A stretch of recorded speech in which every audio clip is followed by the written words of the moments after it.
Welcome to the Fill Your Cups podcast. We're your hosts, Morgan and Bailey. Happy National Women's History Month. We are on our episode 2 of kind of going with this theme and this vibe of women and loving women and celebrating women and talking about women.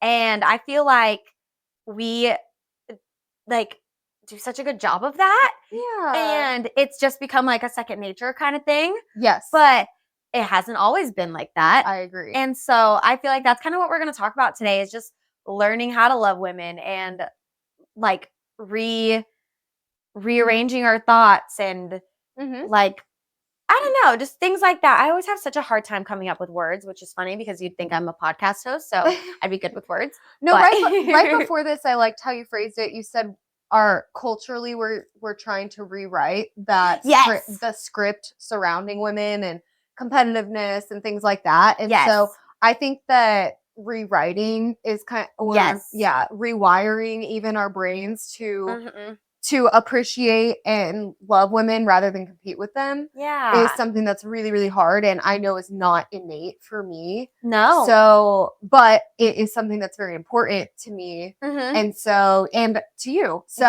So I think that we're going to talk a bit about what ideas are so challenging when it comes to like having those good positive feelings and relationships with women, and then little things that we do or try to change about the way that we think to rewrite that script and make it so that we have positive relationships with women.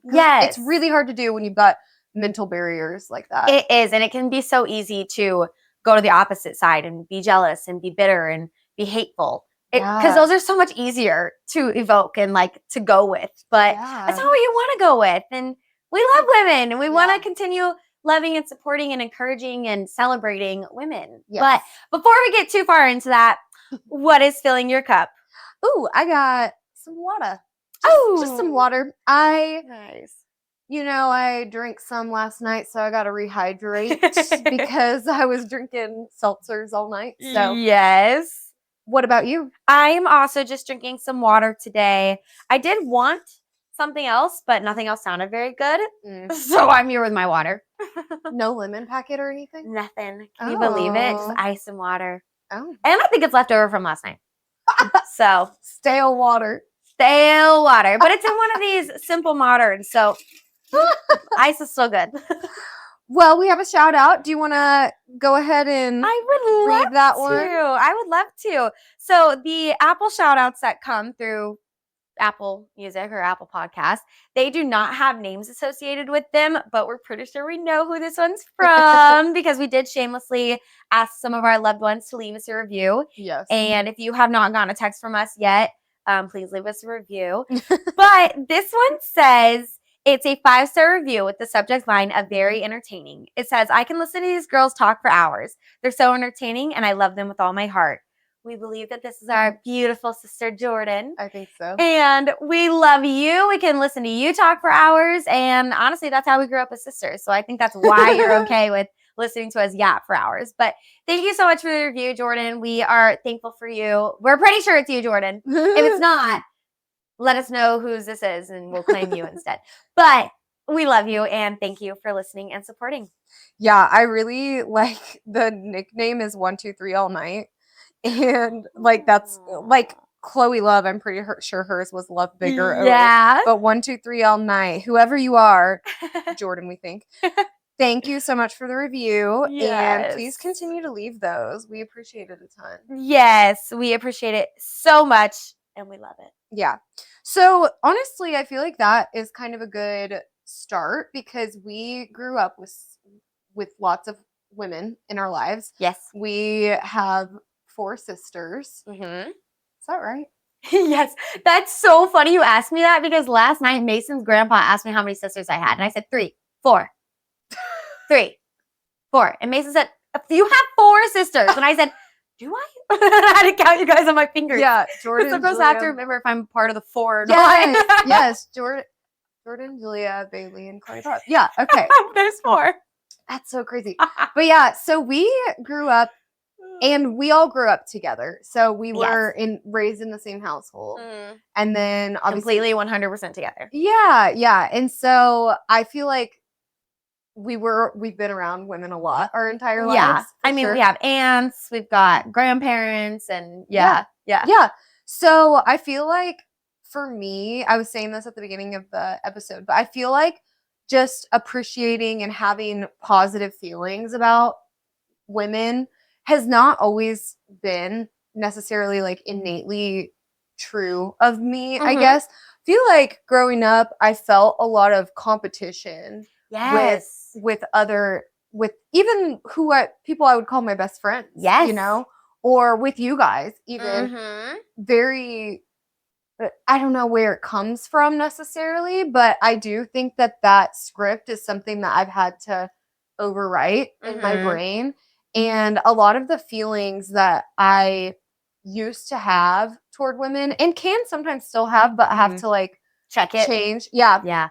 Were just a lot of like comparison. I think growing up, I probably most women do this, but I think growing up, I really, really compared my like body and my looks with other females, and I definitely think it's hard not to with the way that you are told you're supposed to look, and that you're supposed to have this kind of hair, and you're supposed to have this kind of body and this kind of makeup. It's hard not to. And I think that there's such a emphasis on it, on looks, and that. Especially with girls, I think. Yes. So I think that having that emphasis on looks has been something that I've had to remove a little bit more from my own like thoughts, that looks is so important, you know, and like bodies. The exact same thing. I literally just hung out with friends last night, and there were some girls that I was going to be meeting for the first time. And just last night, I told Mason, I said, every time I hang out with new girls, I always hope they think I'm pretty. And he was like, oh, like why? And I was like, I don't really know. I don't know if it's just because I feel like they'll like me more if they think I'm pretty, or if it'll make me feel better if they think I'm pretty, or what. But it's still a thought that I have today, even though I never see like new girls I'm meeting and think if they're pretty or not. Like, like, I mean, I think I always think the girls are pretty. Yeah. I think I always think that people are pretty. And so it's just like I don't know, it's a funny thing. It's like I'm still having to rewrite it and rewire it, even though I worked so hard at it. Yeah, that's so interesting. Yeah, because I feel like the idea, you know how people always say, if you like, you're probably the only one thinking about it, or that sort of thing.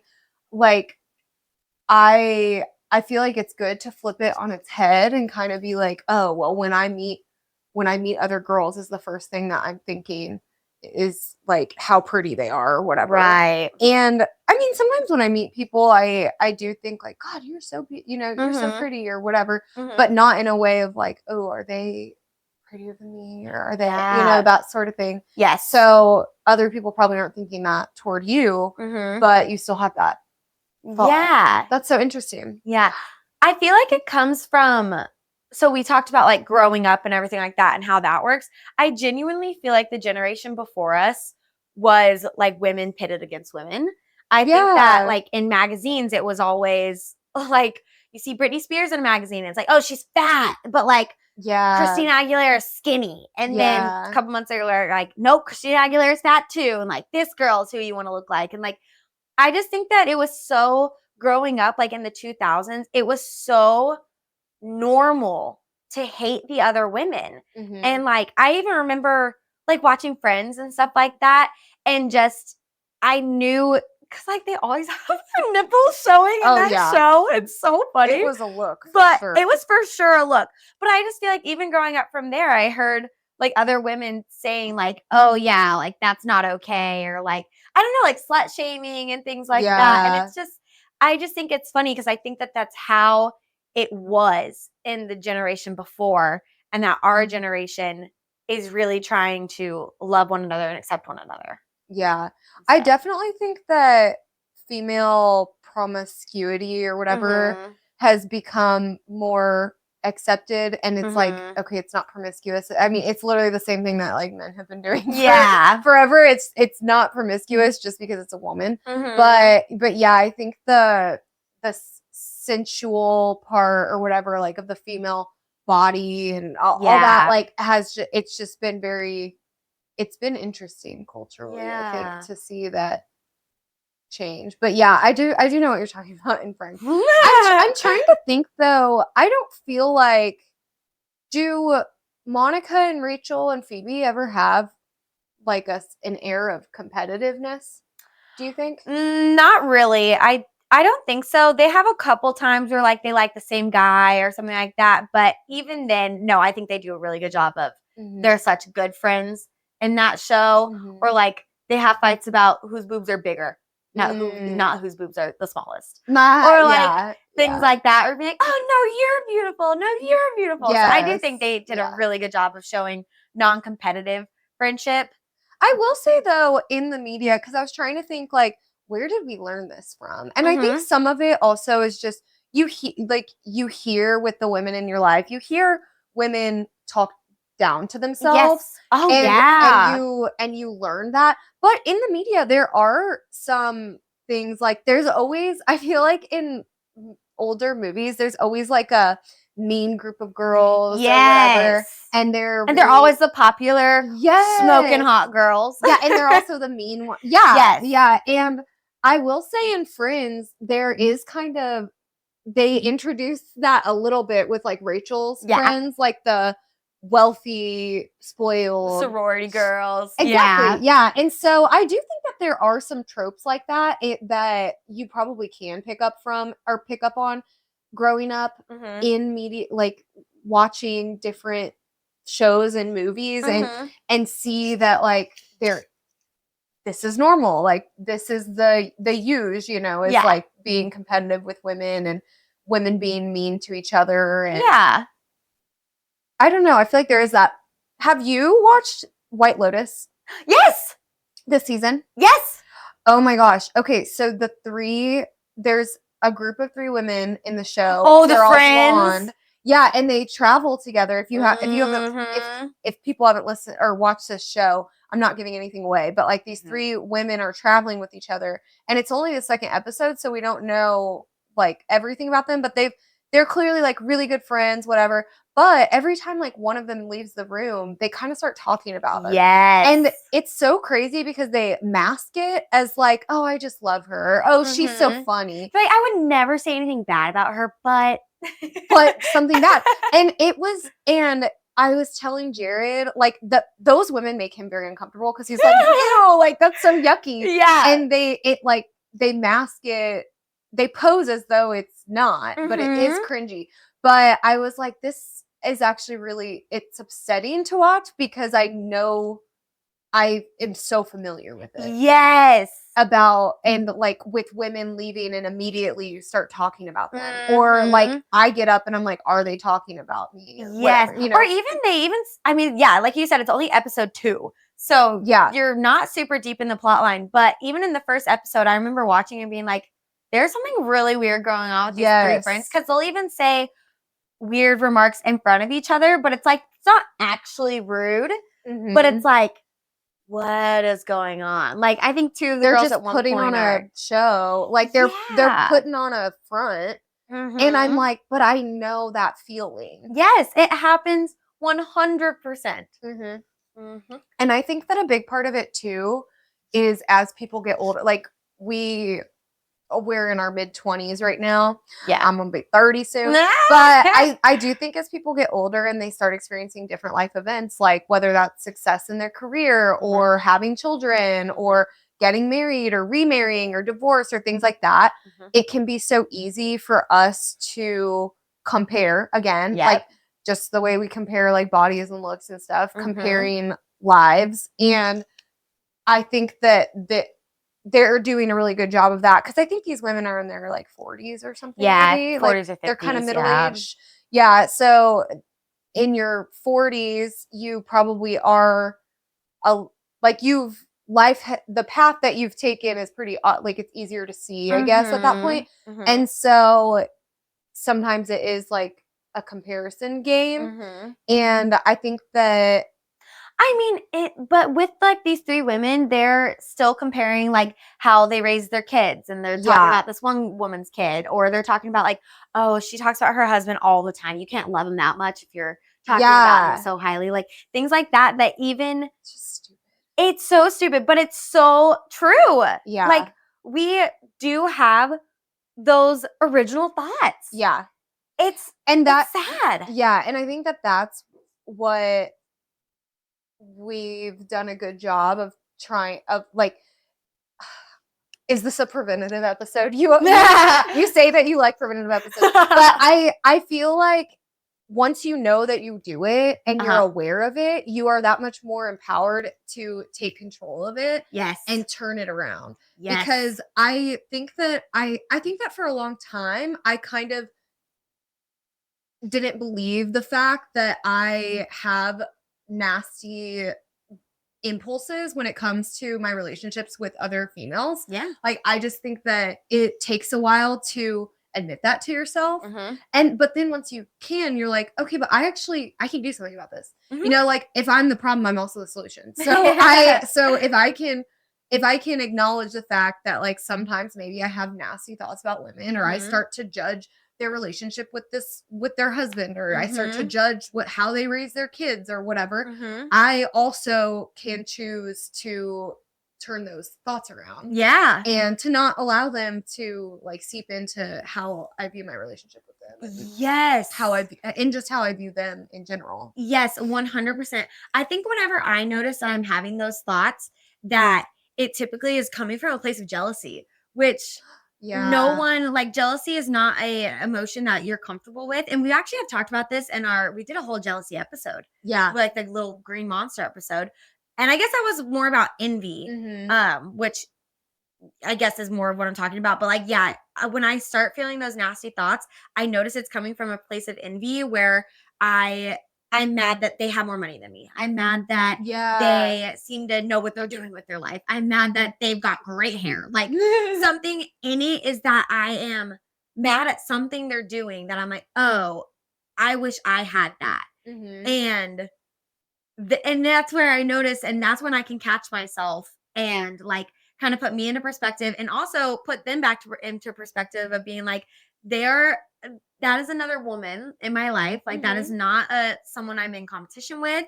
That is not someone that I even dislike. Like things like that. It takes nothing away from you. No. And and I think that that's the reminder. I really like that you target the thought and where it's coming from, because I agree. Like when I have those thoughts, it probably is just I just want what they have. And it's crazy because most of the time what they have is something I can have too. Like them having it does nothing to me. You know? And so, and I absolutely love that. I think society is turning the curve, or what's that? Turning the script? Flipping the script? Yeah, something like that. Yeah.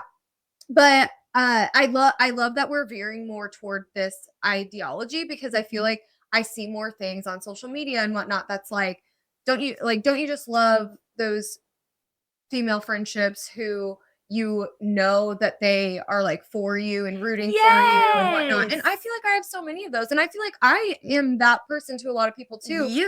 But it is something that you have to choose. You know, it's a behavior and a thought cycle that you have to choose. And it's kind of like when we talked about on the affirmations episode about like the scarcity and the scarcity mindset and the abundance mindset. I think that growing up, a lot of women were attuned to believe in a scarcity mindset when it comes to other women having success or having things, and thinking that, oh, there's not enough to go around. Like there's not enough men to go around. Like if I'm happy for her in her relationship, what if I don't have a relationship of my own? And like, or like for people's fertility journeys, like truly being like that's a really, really hard one. But like, I think it's just top of mind because everybody I know is having a baby right now. But like some women, like it's probably very, very hard to be happy for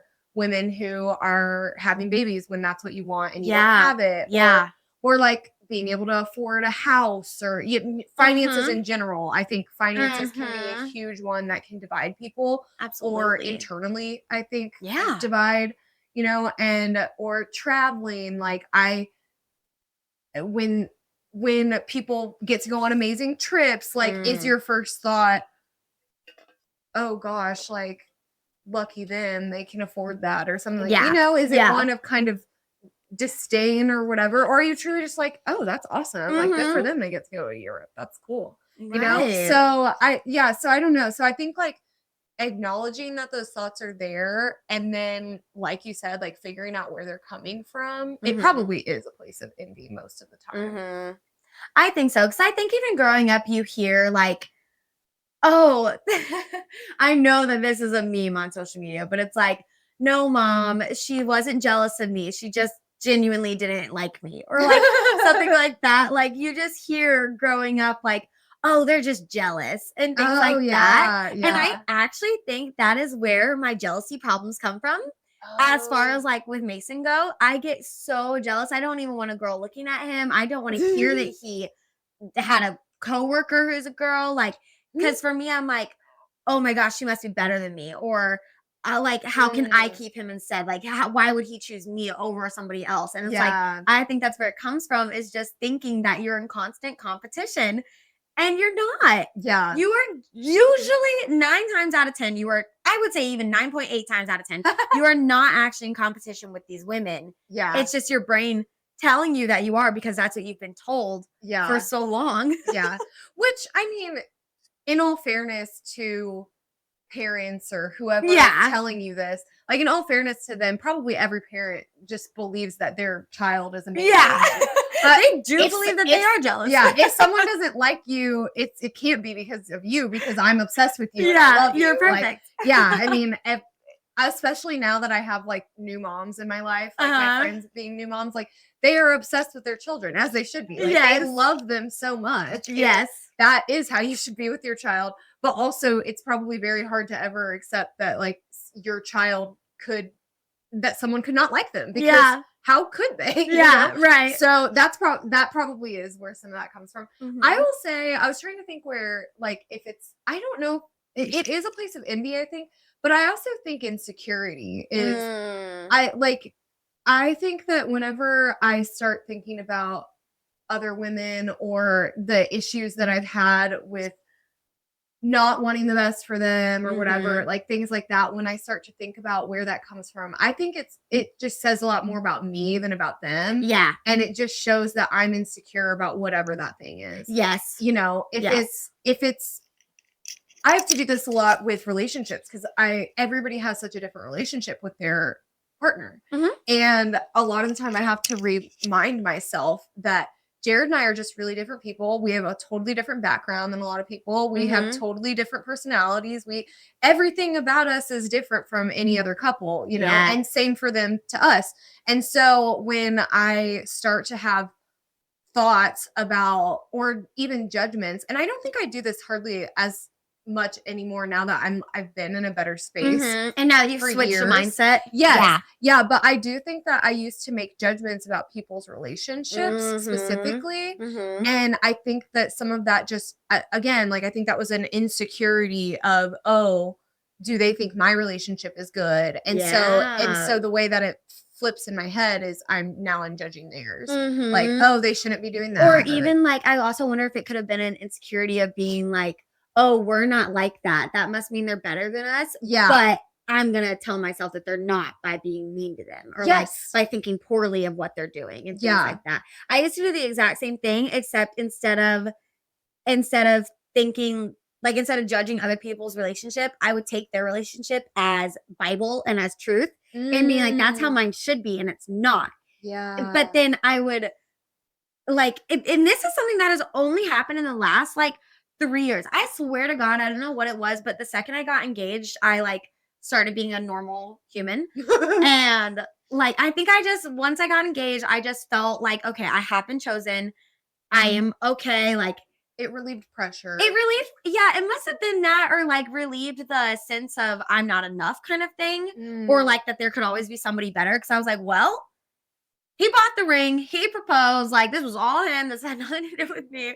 But I don't know, like where I think that switch happened because I truly felt like unconditionally loved.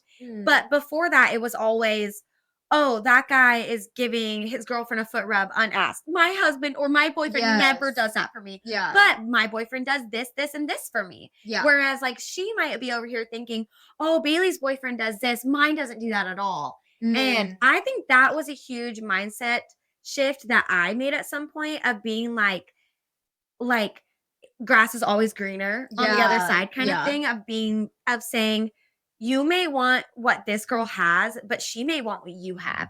Or you may be looking at this girl as she has a perfect body, and somebody else is looking at you saying, I would do anything to like look like that. Yeah. And I think that is something that made a shift, I swear, in like the last 3, I would even say like 2 to 3 years. Like once I started focusing on health and like really just being loving and more okay with being open with loving too. I think that's a huge thing. It's like you feel like you have to withhold love sometimes. And it's like, why are we doing that ever? But I think that was a huge mindset shift that came for me of like I should appreciate what I have because the grass is not ever greener kind of thing. And like, I don't know. Yeah. Does that make sense? Yes, it does. And I would say I've been on like that kind of journey too for the last like 4 or 5 years, I would say. And I think that a big part, like when you were saying the withholding love or withholding whatever, I was sitting here thinking, what has helped me like change that judgment toward other people or things like that. And I do think that one big thing that has helped me is just verbalizing. Like whenever I notice that a couple, for instance, like I remember when we stayed with Jared's aunt and uncle last year, and I was like, wow, they are just like really good at communicating. And at first I was thinking of, like my initial thought was, we have a deficit of that. You know, like Jared and I are not nearly as good as communicating. And that might be true, but that's not really like that's not the thought that I want to fixate on. And so I told them, I was like, wow, you guys are just really good at communicating. Like, I appreciate that you disagree and you tell each other that, but you like do it in a very loving way. Yeah. You know? And I remember just like verbalizing that. And I think that being in a group, so when I first started like my health journey and stuff, being in this group on Facebook with a bunch of other women who were very just like open and honest, but also very encouraging with one another. Very uplifting. Yes, very, very uplifting. I think that was kind of when I first started feeling comfortable verbalizing those things and not like withholding. It's weird. Like, I think that when you're in that mindset of just like an unhealthy mindset with your relationship with women, you do withhold, like you withhold compliments and you withhold, and it's very odd. And I think that one of the best suggestions I can make if you're trying to flip this is don't make something up. Like, don't lie about something like, oh, I really love that you have good communication when you think that they have terrible communication. Yes. That's kind of like what those girls in White Lotus do.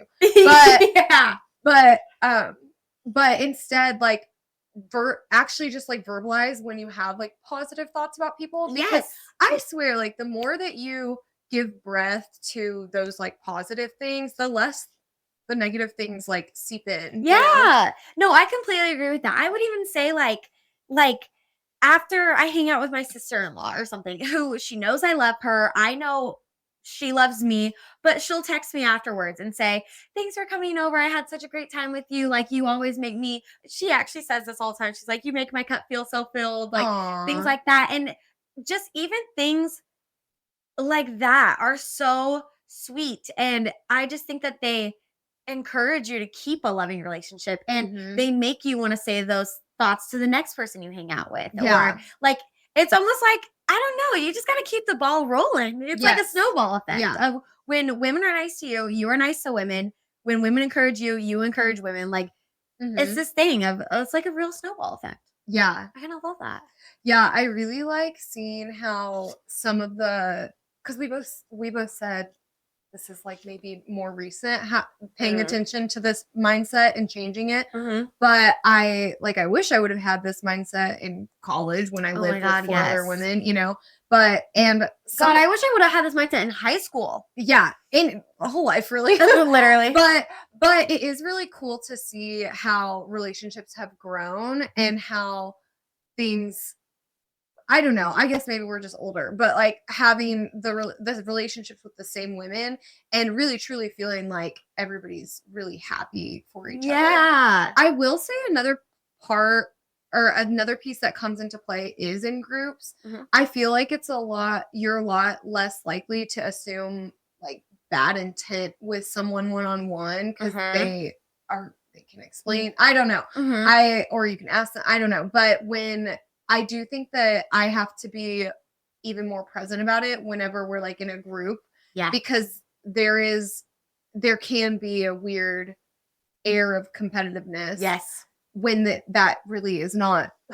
it doesn't need to be, you know. But I do think that is something that, like with groups of friends that I have, girlfriends that I have, that I've been so happy to see like kind of go away over time. And like, I don't know, with like our book club, that's all women, and I've never felt a weird vibe of competitiveness or anything like that, which is so like, I think that's one of those moments where it almost feels so rare, but I just think our generation is doing such a good job of making sure like that we do love each other, and that like I think that women are doing a really good job nowadays of saying like, I'm a mom, but I'm gonna leave my baby at home with my husband because I'm gonna go hang out with my friends today. Yeah. And like, I'm going to go on the trip. I'm going to do this. And I just think that we're doing such a good job of making ourselves important, and making yourselves important is by having other women in your life. Like I have so many thoughts right now. I'm going to start with one of my first thoughts is one of my very good friends, Lex, sent me a TikTok the other day, and it was really sweet. And I think it was from another podcast, but it had said like, having women in your life is so important because those are people in your life who uplift you, who encourage you, who you feel like you can tell anything to, like they'll have your back, and they're getting nothing from you. They're getting nothing sexual from you. They're getting nothing monetarily from you. Like it is literally just because they love you. And it was like having female friendships is so important in life because they can help set your standards and help raise your standards because you know that this love is possible. You're just not expecting it, or you're not like, you didn't feel deserving of that before until these women showed you that you are worth this love. Yeah. And I was like, that's so sweet. And when she said that to me, she said, I'm sending this to you because you raised my standards. And I was like, oh my God, you're so precious. I love you. That's going to make me cry. But I know. I saw that one and I was like, that's so true. Like that is how it goes, especially because you get nothing from your friends besides love and support and encouragement. Yeah. And I think that that's so special. Oh, you go. I was just going to say, I think because you were talking about how we're generationally doing better with keeping those female friendships. Yeah. I was going to say, I think that is probably also where in previous generations, women have been pitted against each other because I don't think that having girlfriends was something that was necessarily it wasn't discouraged, but it wasn't an emphasis. You know, it wasn't a priority, I don't think.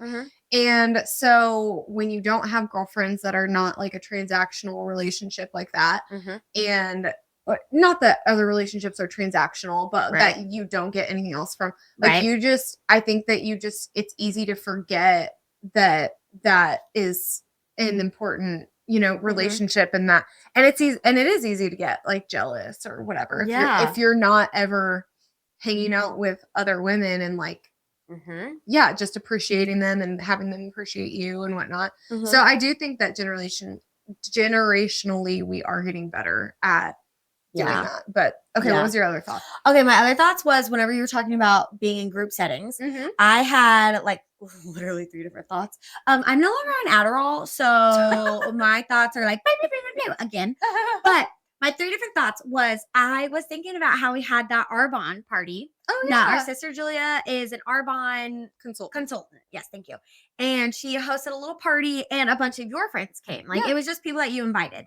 And while we did the Arbonne party, Julia had us go around and say things we loved about you. And it was so, I mean, it was spur of the moment. Like, I feel like there's a lot of different groups that would have made it really uncomfortable. Yeah. Or being like, I don't want to do this. But everyone went around and so easily said something they loved about you. And I actually loved that everyone said something totally different. And it wasn't like, oh, you took mine. Because that happens all the time in groups. Because that's true. Like, that does happen. Yeah. But I loved that. And then it reminded me of how one of the girls who was there afterwards had like kind of chuckled to herself.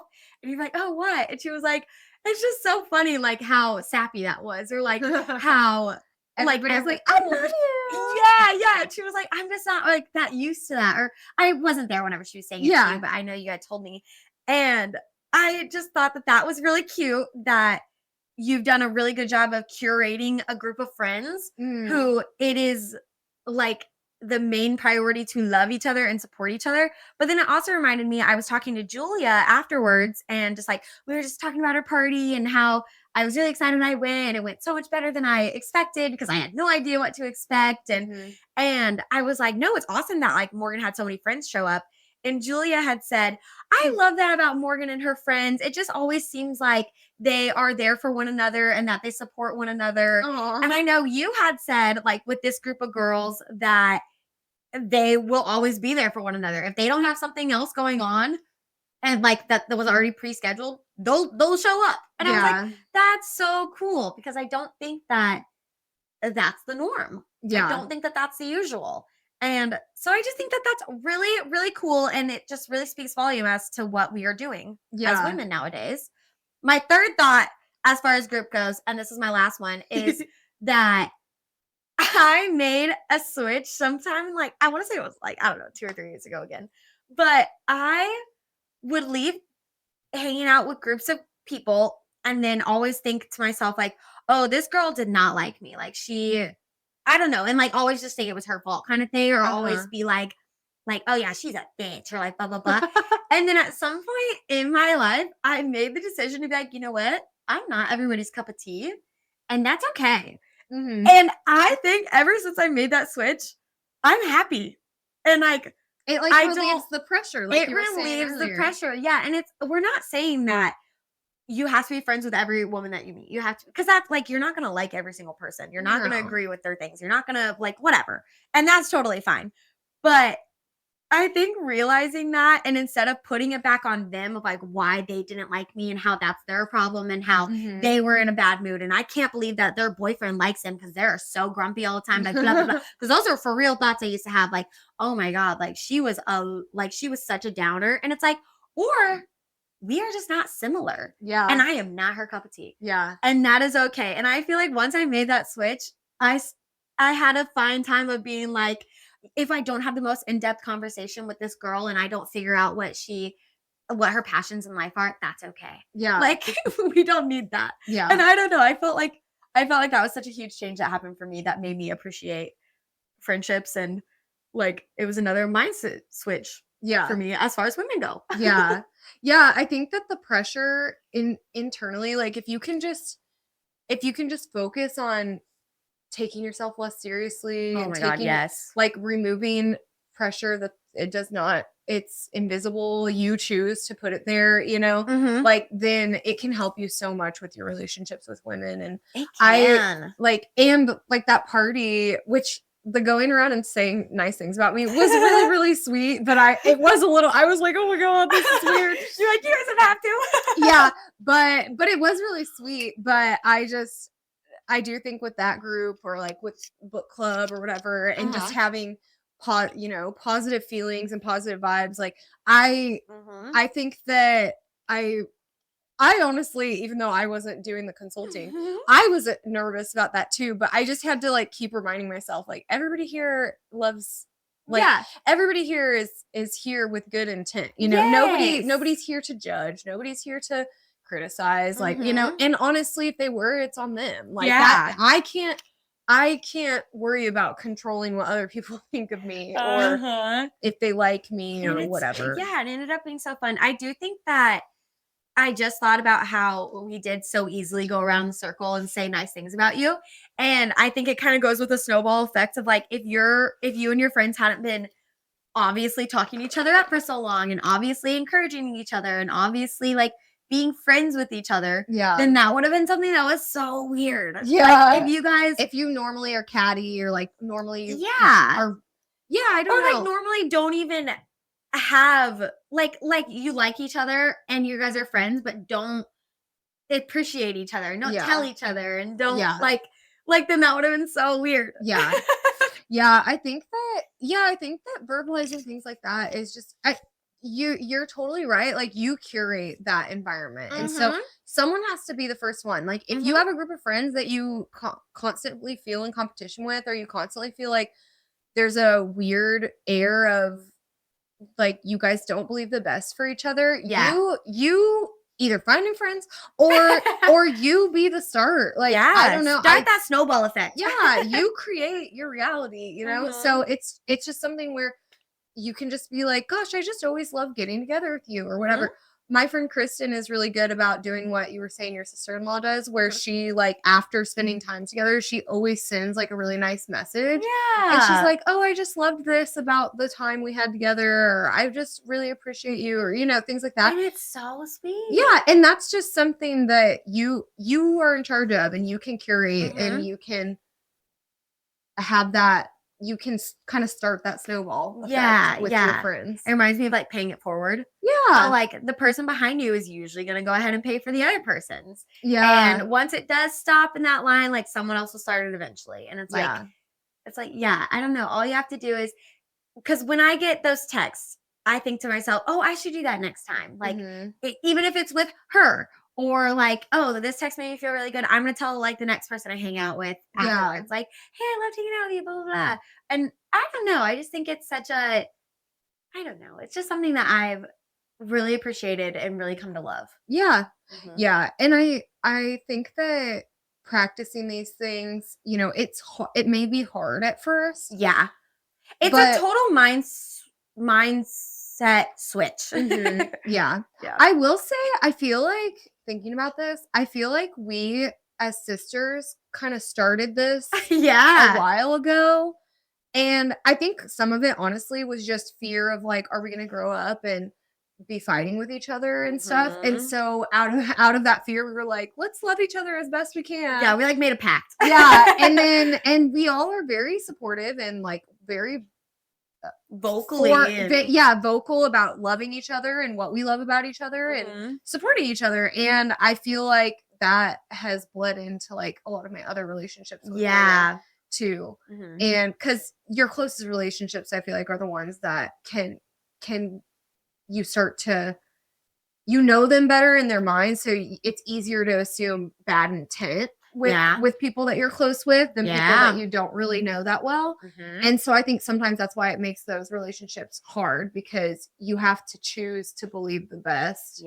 You know, over and over and over again. Yes. I think this is not a how-to episode, but this is a how-to I just thought about that is, if you are kind of like struggling with that, or you do notice that maybe you do gossip a lot, or maybe that it is a lot easier for you to say those hateful thoughts out loud and things, don't let people around you talk bad about that person. Like that is a huge, huge thing. There will not be a single person in my life who will try to talk bad about any of you guys at all, because that will not go over well. And there is not a single person in my life who will talk bad about my closest friends, or like even my book club, like my sisters-in-laws. Like that is just not an option, because I have made it not an option. Like when I feel like it's happened before where I'll have someone say something bad about, or like starting to gossip about someone who I dearly love, and I'm like, no, we're not going to do that. Or I say like, actually, that information you have is incorrect. Like, so whatever you're thinking is not right. And like, I just think that even that has made such a switch, because then you're not hearing all these negative thoughts, which make it easier to have negative thoughts. Yeah. Because you're not allowing that to happen from outside people because you stopped it yourself and you're stopping it with other people. Yeah. Like, hate is not an option. No, yeah. I love the idea of being a person that people doubt whether they could talk bad about someone with me. Like, because I totally agree with you. Like, I feel like there have been times where I've been like, hey, if you're gonna say something mean about that, like, don't. And I'm like, well, okay. But yeah, like, people should be uncomfortable talking bad about other people with you. Yeah. Yes, they should. And I think gossip is easy. Gossip is easy. Gossip is such a easy form of communication, like keeps the conversation lively. Yeah. But it's like, no, you got to stop it at the source. Yeah. Do something hard for a change. Take the hard route. Yeah. I like that. Hard route. I feel like we got pretty deep in this episode. What do you think? I think so. Just reminding me at the beginning when you said, you ready to get deep? I was like, all right, Taylor, let's get deep. Let's get deep. I want to go so deep. Yes.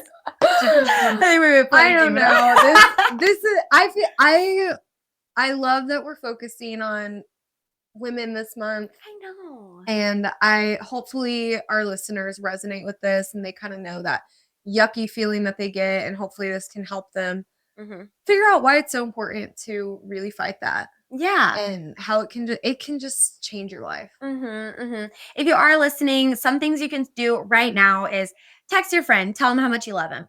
Go leave us a review. You're supporting women. Go hug your daughter and tell her how beautiful she is. Like, write affirmations on your mirror and tell them to yourself every day so you're stopping that negative self-talk. Like, love the people in your lives, love yourself. And I don't know, just put it into effect now. Yeah. Don't let it wait. Just relieve the pressure of performance, I feel like we talked about that a little bit. Like, you are enough. You have enough. You can get what you want. Like, you just have to believe it, and that'll just help you with other people. Well, thanks for listening, guys. We love you and hope you enjoyed this episode, and we'll see you next week. Cheers.